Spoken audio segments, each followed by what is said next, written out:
Lencwadi yomthetho mayingasuki emlonyeni wakho. Yes. Kepha wozindla ngayo imini nobusuku. Yes. Ukuba uqaphele ukwenza njengalokho konke okulotshiwe kuyo. Say this with me tonight.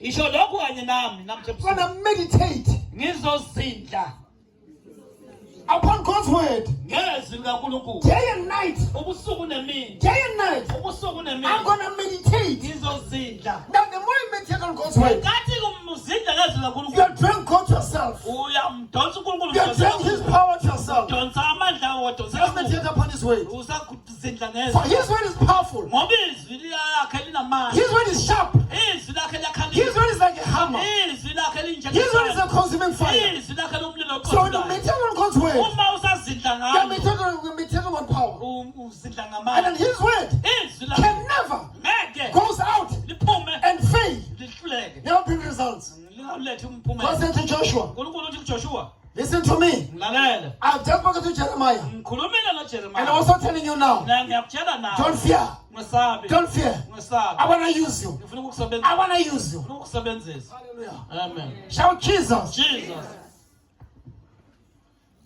For the local little verse again.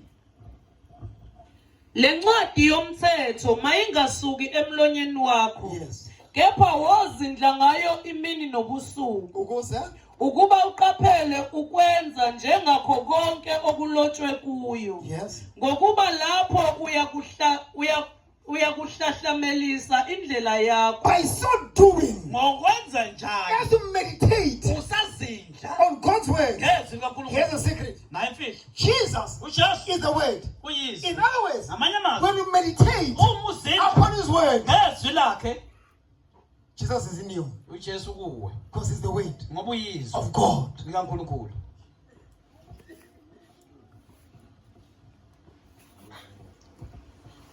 This word must never depart out of your mouth.